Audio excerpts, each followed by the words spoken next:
What's going on, everyone? Welcome to the latest edition of the 12th Horseshoe Podcast here on Surge Sports TV.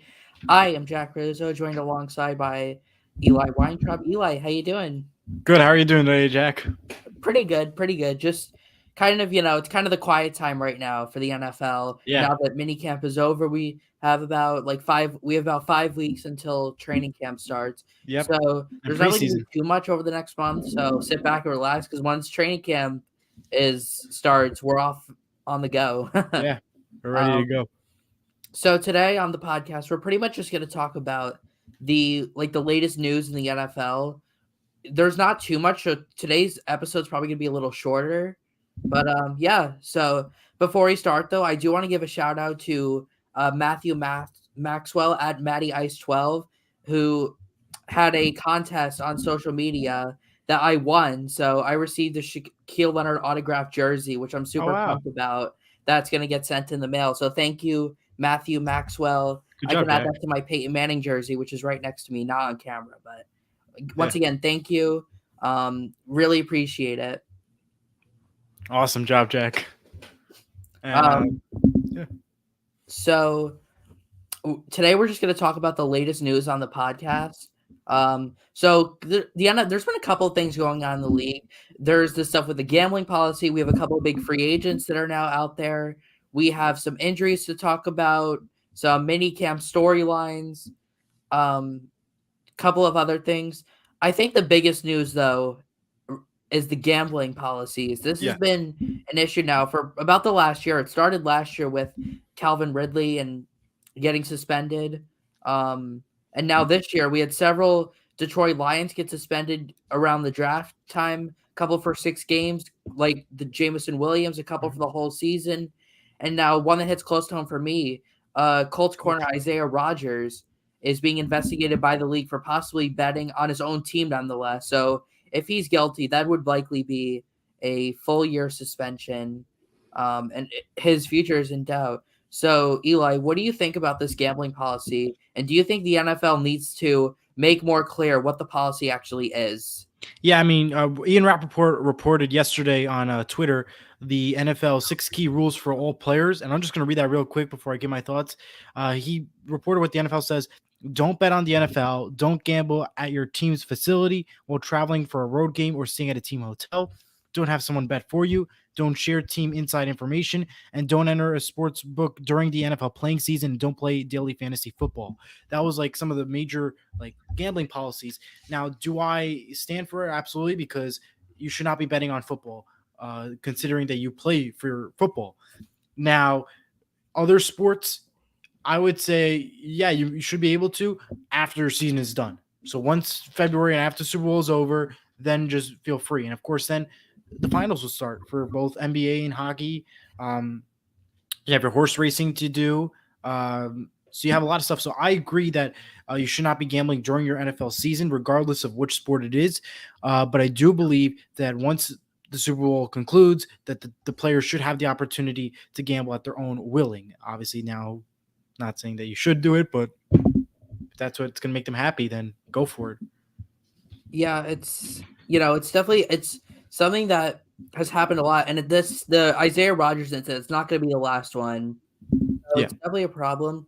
I agree. I think betting outside of the NFL should be their own decision. Obviously, betting in the NFL, that kind of like ruins the integrity of the game. However, at the same time, I don't want to get too into this, but if you're going to suspend somebody like Deshaun Watson for what he did for 6 games, how are you going to suspend a player for gambling, which is a much less serious incident for an entire year? It makes absolutely. no sense, but I can't really argue it because I'm not an NFL official. So Yeah. So, or are we a commissioner or anything of that nature? So, oh well. Um, guess just we're just gonna have to like just deal with it as pretty much much, as we, just like some of these ref calls, we can't always agree with it. just It's their don't gamble. policy. Don't Don't gamble. gamble. That's the message. Don't gamble. That's the message. Yeah, so that's I think that's definitely the biggest storyline. We'll see what happens with Isaiah Rodgers. Of course, Calvin really got suspended for an entire year. If Isaiah Rodgers is putting all these bets on his team, then I think that could even be longer. I don't think Yeah. it's going to be like a lifetime ban like what Pete Rose got for Major League Baseball, but I don't know. It's definitely going to be something that's going to be talked about for a while. Hopefully, it's Hmm. not too much of an issue going forward, but just got to deal with it. Just don't gamble, guys. Yeah, absolutely. And yeah, I mean that's your storyline for the gambling, and obviously don't gamble, like you mentioned, and hopefully, again, if you gamble against your team, you shouldn't be allowed to play. That's the message. Pretty much. I do think they need to make more they need to make more clear what their policies are. At the end of the day, though, just please don't gamble. Yeah, Don't hurt your that, team. Play for that's the the message. logo on the front, not the name on the back. Correct. Okay, so um some other news. We have some big free agents now that are out there on the market. Probably the biggest name, DeAndre Hopkins, released by the Cardinals. Cardinals are a mess right now. They have a new GM, a new head coach. They have, let's be honest, a toddler at quarterback. The way that they have pretty much no talent now. JJ Watt retired, AJ Green retired, DeAndre Hopkins is gone. So they're a mess right now. And I'm surprised they didn't trade DeAndre Hopkins to try to get something out of it. But it's going to be interesting to see where DeAndre is going to go. I've heard the Patriots have had interest in him. Yeah. That he visited with the Titans last week. The Chiefs, I think, have shown interest in him. Yes. Um, From yeah, Yeah, I think I the think Ravens would have shown interest too, but they signed OBJ. They drafted Zay Flowers. So I don't think there's too many landing spots, but I think he could definitely make a big impact on the team that he signed with. what I researched right before we went on air, DeAndre Hopkins, I think, was supposed to head to the Patriots training camp next week, from what I was not mistaken. Um, so obviously, if it is true that he does go to the Patriots, okay, the Patriots will then have an extra player that will definitely benefit them. But do I still believe that they're Super Bowl worthy or playoff worthy? No, absolutely not. Based off how loaded that AFC team is, so wherever he goes, he'll benefit in the NFC with potential to go to the playoffs. If you go to the AFC, you got to go to a hot team, but one of these hot teams right now are not going to pick up for him. Patriots will have obviously the best chance at it. Based off of what I'm hearing, Patriots have the best chance of securing his deal, and apparently, from what they're saying, it's a two-team race to secure the deal. It would definitely be awkward if DeAndre Hopkins went to the Patriots because their offensive coordinator is Bill O'Brien, the man who traded him away from the Texans for David Johnson and a second and fourth round pick. For at the time, he was probably like a top 5 receiver. So like he traded away from nothing, and the Texans really haven't been the same since then, to be honest. But I think I mean the Patriots already have Juju Smith-Schuster. They do have like a lot of receivers, but I don't know if they have that true number 1 receiver. So I think Drake will let Tennessee pay all that money. Remember Julio, D-Hop is better, but he's post 30, and that is generally when the decline happens. He's a better fit for New England in my opinion. Yeah, I agree, Drake. So for those of you guys who don't know, Drake he's from Sports Illustrated. He works for the Colts. He's the busiest man in Colts media. That's what we call him. He writes really good articles, and he definitely is really good at putting out information for the Colts. And yes, I do remember when the Titans traded for Julio Jones in 2021. That was definitely a waste. It was a disaster. And honestly, it doesn't make sense for them to sign DeAndre Hopkins. I'm surprised they haven't even started a rebuild by then. They're old. They just wasted money on Bud Dupree. They don't have any receivers. Their defense is probably the strong suit, but not great. I don't think this is Mike Vrabel's fault. I think Mike Vrabel is a really good head coach, and I think if Tennessee starts to rebuild, they shouldn't get rid of him. But I definitely don't think DeAndre Hopkins is a good fit. I think Tennessee should be more so rebuilding because if they sign DeAndre Hopkins, that's more so saying they want to go for it, and they just don't have the pieces to do that. Not especially with Ryan Tannehill at quarterback. Absolutely, and it's a waiting game. Obviously, it's just, yeah, it's a waiting Yeah, game. We don't know where they're gonna go. We don't know how it's gonna benefit. I mean, all we could say is good luck. yeah. Well, for one, I know the Colts aren't signing him, and I know the Seahawks aren't signing him. Yes, The no, Seahawks are see Eli, you should be excited. The Seahawks probably have the best trio of actually the Bengals probably do, but at least the best young receiving trio in the league with DK Metcalf, Tyler Lockett, and Jackson Smith and Jigba. Yeah, absolutely. I'm super excited. I'm pumped, ready for it. I mean, we know Tyler Lockett and DK Metcalf. They're capable of catching really far, incredible shots. And we noticed both with Geno Smith and Russell Wilson when he was still considered a Seahawk. And so now, obviously, it's just now how well are they going to benefit this year? And I'm super excited. They've what I've heard and what I've heard and what I've seen so far. They're ready to go, and I can't wait for the season. And with Geno Smith now under a year played as head quarterback, now entering his second year, the Seahawks should be more comfortable and more ready, and possibly we're going to go further than the wild card round. And we are making the playoffs this year, just to let everybody know. Oh, yeah, I definitely think you guys – the NFC is a lot weaker than the AFC is, so I think the Seahawks definitely have a chance. Also, not just DeAndre Hopkins, but Dalvin Cook. Absolutely. He got released by the Vikings in a salary cap move. I've always thought Dalvin Cook is a really underrated running back. I thought he was underutilized in Minnesota. But, again, this is something I want to talk about, the value of running backs. This is something we're seeing a lot. Jonathan Taylor for the Colts spoke on this last week. Saquon Barkley, this has been a big storyline for him all offseason. The running back market value is not as high as it once was, and teams don't want to pay running backs as much because they're the most replaceable position in the league. I think we can all agree on that. I mean, look at like Le'Veon Bell, David Johnson, Devontae Freeman, Ezekiel Elliott. They all got big contracts, and they were all gone within like 2 years. So paying running backs are just really not worth it. And I think I'm surprised Dalvin Cook is still out there because he definitely can still make an impact. Like the Dolphins, I think he'd be a good fit there. Maybe the Lions, but I'm not sure.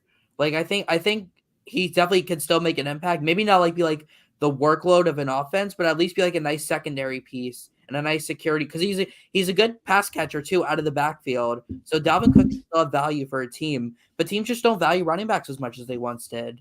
Yeah, absolutely. And as you mentioned, they're not really benefiting too much from it, but he did play Dalvin Cook 6 seasons with Minnesota. He did a great job. Obviously, it's disappointing to see him go. But again, like you said, one of those AFC teams could catch and take him. And like you said, if the Dolphins do, that'll really help Dolphins out and give them even a better chance to continue on during the regular run in the season. No, this is one you like. Kenneth Walker is a beast. That man is just a ruthless runner. He sure is. Absolutely. I don't know though because the Seahawks drafted a running back. I forgot what his name was, but they drafted a running back. Over. Seahawks over, definitely. Over. I mean, playing the Cardinals and the Rams twice a year, that pretty much guarantees you 4 wins right there. I think they could find 6 other wins out there. We're going to the Seahawks-Giants Monday Night Football game in week 4. Yes, we are. That should be fun. Speaking of the Giants, I actually got to meet Jalen Hyatt last weekend at an event at MetLife. Super chill guy. Talked to him about his game at Alabama last year where he had 5 touchdowns. Maybe one of the best maybe the best college football game I've ever seen before. So rooting for him. And it should be a good game. 2 teams in the NFC that I think are both going to make the playoffs like they did last year. They're both surprises, but I think this year they're going to take that step forward and can maybe make a run in the playoffs. Absolutely. And huge player. And you're beating all these guys. Like, great job, Jack. I don't know how you get him, but great work. Thanks, Eli. I'm not really trying to. It's just in my head. Speaking of Kenneth Walker, though, I don't think he's going to have as great of a season this year as he did last year. Not because he's bad, but because the Seahawks have a lot of running backs. They drafted one in like the 3rd round of the draft this year, which was questionable. Yeah. I think they still have Rashad Penny, right, Eli? They still have Rashad yes. Penny? Yeah, so he might not get as much of a workload. He'll still be the number 1 for sure, but I don't know if he's going to have like 1,000 yards like he did last year. Mm-hmm. But only time will tell. We'll just have to see. Absolutely. All right, we'll head now to our next topic.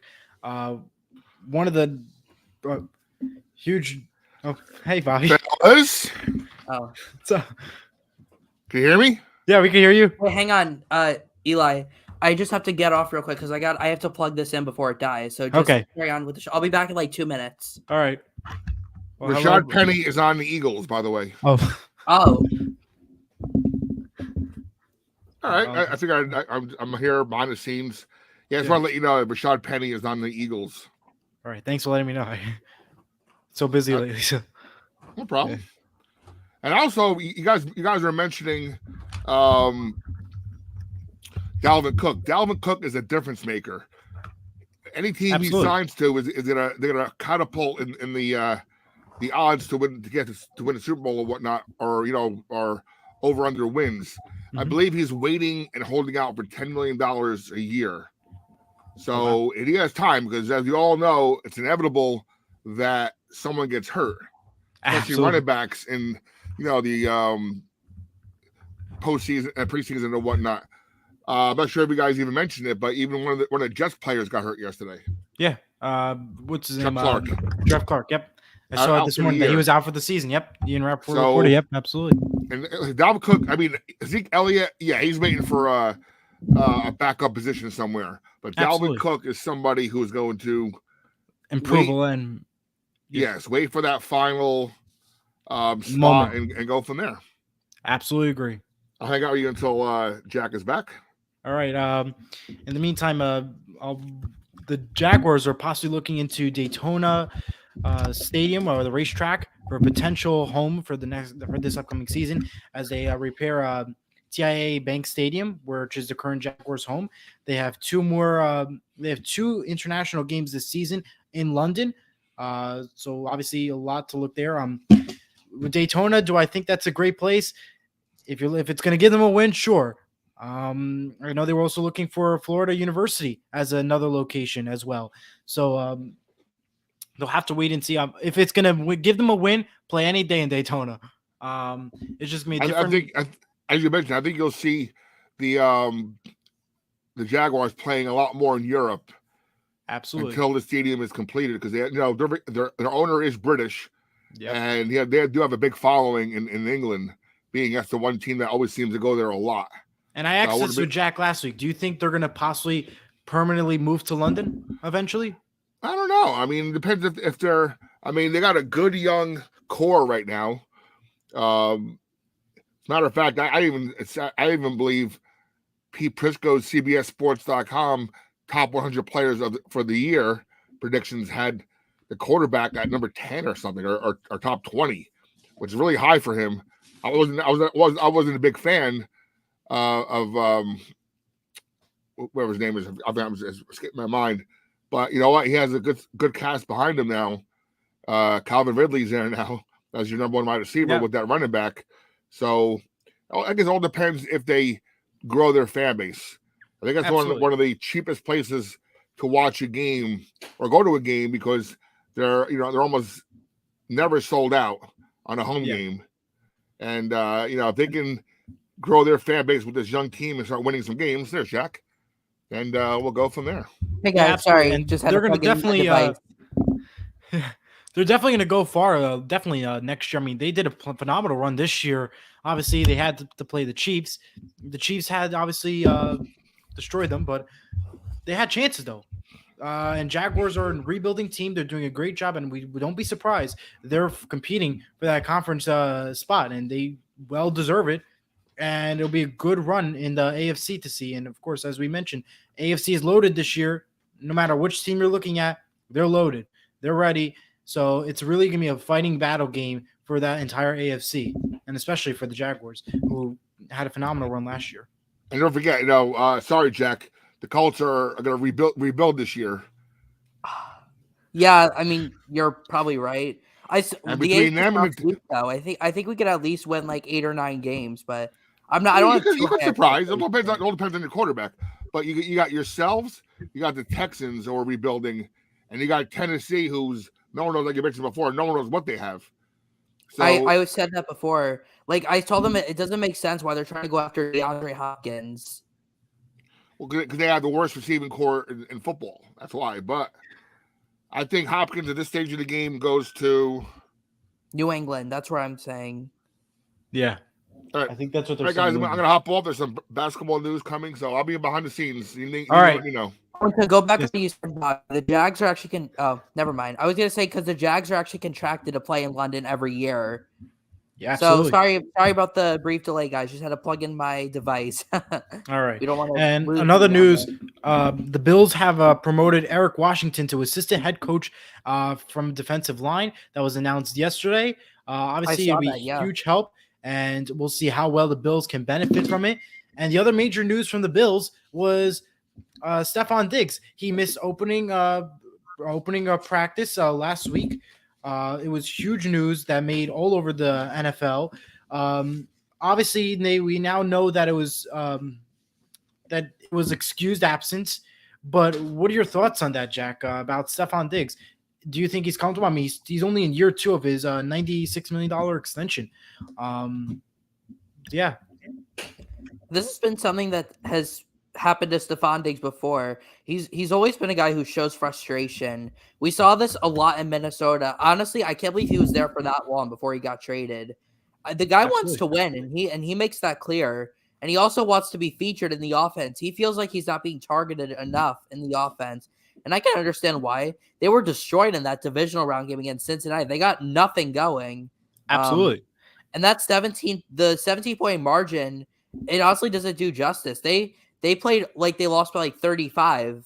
So I understand his frustration.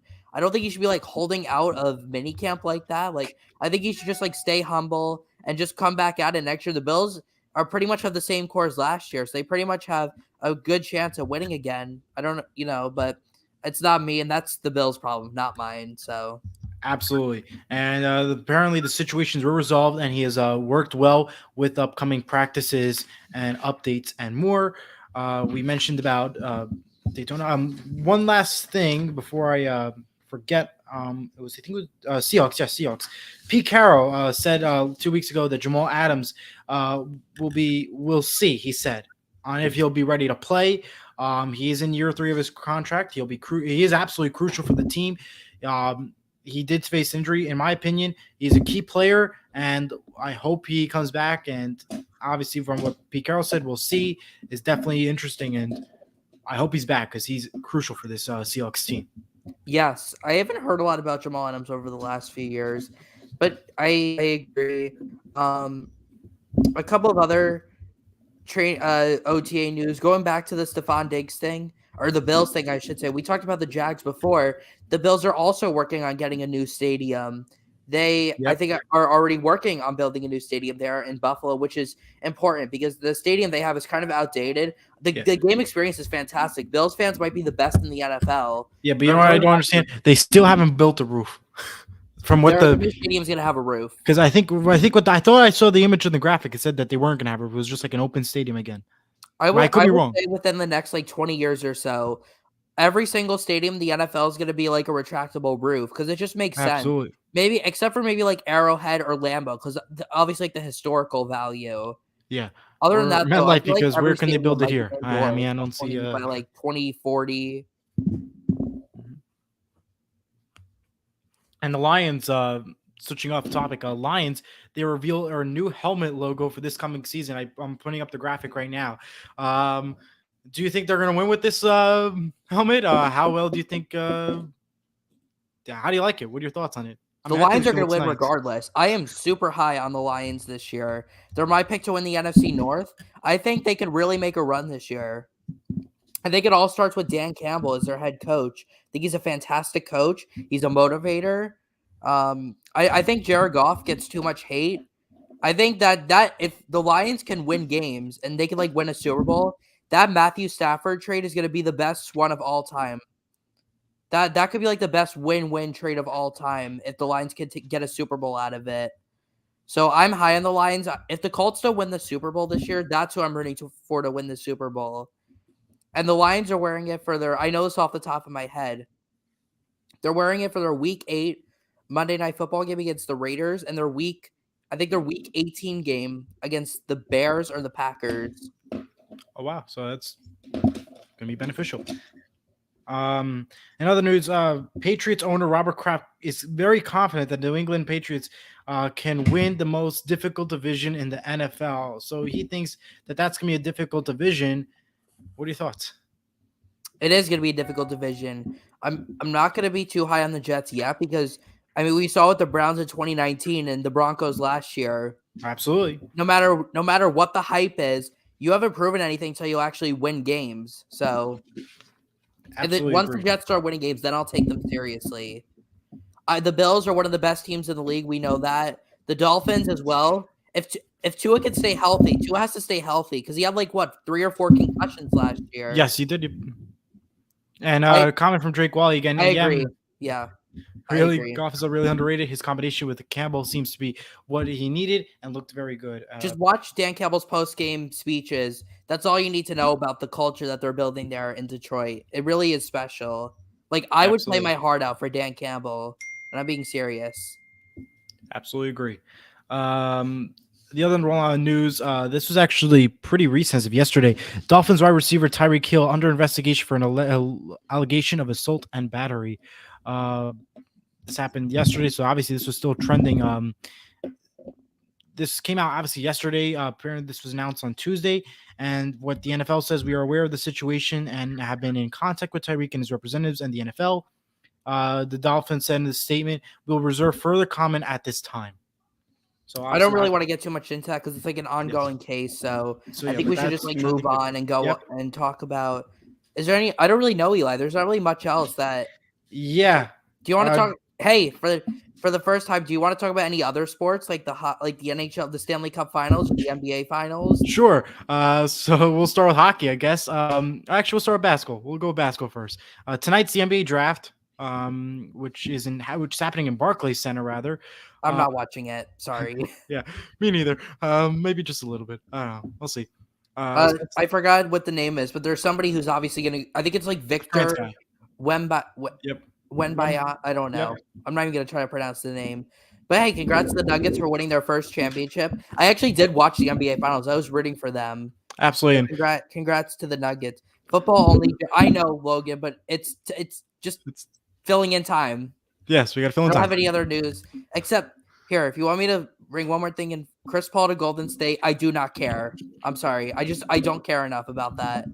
I really only care about the finals. They could form all these super teams, but they never do anything except for the Warriors. Absolutely agree. Yeah, huge for Denver win, and this is the second win for Denver. For the Denver organization, for the Denver area rather. Last year, Colorado Avalanche for hockey won. Now this year was Denver Nuggets. Let's talk about Stan Kroenke, the owner. He owns the Avalanche, the Denver Nuggets, and the Los Angeles Rams. So he's got to celebrate 3 championships in the last year and a half. So good for him. Absolutely. And let's move to hockey. As Stanley Cup champions, the Vegas Golden Knights. Bobby, you were at the parade last week. What were you? How was it? We'll be back. What TV comes back on?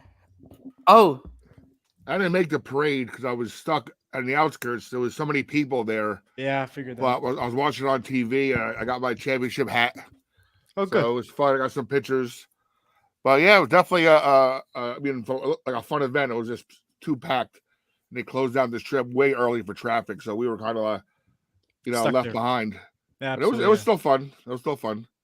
But real quick, guys, before I head off, CBS Sports, which I read every day, future NHL power rankings have Devils, I think, number 4. And yes, in the preseason, oh come on, Jack. I think Rangers were 10. Relax. I'm a Rangers fan, not a Devils fan. All right, well, to get on the positive side, congratulations, Vegas Golden Knights. And yes, the Devils have some the New Jersey Devils rather, because it's my team. We'll get to the Rangers in a second. They made some huge trades. In the last week, they said Timo Meier's interested for a second year rather, in a new contract. So I'm super excited about that. They gave, I believe, Severson went to the Blue Jackets. And Jesper Bratt received another good 8-year contract, I believe, if I'm not mistaken. So good for the Devils. Super excited. And the preseason schedule for the NHL was announced yesterday. I think we see the Rangers in September. So, and the Rangers have a new head coach. Yes. They might have a chance. Thank God. I think they will. And Henrik Lundqvist made the Hall of Fame yesterday. Best goalie to never win a Stanley Cup. That's Meanwhile, sure. I think I put it on the Twitter yesterday. It was Gottlieb and Elias still missed making the draft. Not draft, the Hall of Fame. So Yeah. still interesting to see. And yeah. Anything else, Eli? Is there any other NFL? How about we're not going to do predictions, but just like an MVP prediction? Like, who do you think's going to win the MVP prediction? Early prediction. I have a feeling it's going to be Mahomes again, but I don't want to say Mahomes because I'm not. If I have to say anybody but Mahomes, I don't know. I feel like someone from Seattle might stand out this year. I think maybe Geno Smith might have a chance. Absolutely. I say that. Yeah, I had to throw that in there. I'm a Colts fan, but you know what? I'm gonna go with Trevor Lawrence as my early MVP. Absolutely. You know, I was thinking about that too because he's definitely shown a lot last year. Sorry, my Colts family. Yeah, I mean, listen, the Jaguars, obviously, it's a good pick. I mean, the Jaguars are rebuilding. They did a phenomenal job last year, and they're going to be one of those teams that are fighting for that last remaining spot. So super excited and can't wait for that. And yeah, Jack. It's pretty much gonna do it. Oh wait, one more news. I forgot one more. Go ahead. Former Steelers linebacker Clark Haggins dies at the age of 46. I don't think we mentioned that. Yeah, we didn't. I'm glad you mentioned that. Well, glad that he died, but glad that you mentioned that. Yeah, he died at the age of 46. The condition was not known quite yet at the time. He played for the Pittsburgh Steelers as well as the Arizona Cardinals, and he won a Super Bowl as well. He also had he was a linebacker, so truly gonna be missed. And Jackie, discuss a little bit. Yeah, so he won Super Bowl 40 in 06 with the Steelers. Of course, that Super Bowl is most well remembered for the awful officiating in that game. Oh, take that jersey. Oh yeah, because it was against the Seahawks. That's why. Super Bowl 40. Well, yeah, that was probably the worst Super Bowl of all time because of like the officiating. It was also Jerome Bettis' final game, and it was in Detroit where he's from. So, and Clark Haggins has retired before all this happened. So obviously, thoughts and prayers to the family, and yeah, RAP. We're losing all these athletes way too young, man. Absolutely, it's really unfortunate. And Drake Wally says Anthony Richardson. Yeah, just you just those two words. That's kidding. That's yes. It is. Just put AR. That's fine. He's gonna win Offensive Rookie of the Year, and he's gonna lead us to a Super Bowl championship. And absolutely. On that note, okay, Eli, thank you. Even a Seahawks fan is acknowledging that. All right, so I don't really think we have much else to talk about. It was just kind of gonna be like a recap of the news today. So we'll get into predictions. We're disappointed in what we had to bring, but this is what we got for now. We'll have predictions next week, hopefully. And I think we should wait till like the week before to do predictions. All right. I'm sure we can find something else to do. Maybe you know what? I'll hold like a Q&A on social media and ask the people what we should talk about next week. Awesome. All right. Thank you everyone for listening. Hope you enjoyed the podcast. We'll see you within the next few weeks for the next episode. And then once the season starts, we'll be seeing you guys much more frequently. We have a lot coming for when the season starts. And we're ready for Elijah Weintraub, I'm Jack Rizzo saying so long from the 12th Horseshoe Podcast. We'll see you soon. Bye, everyone.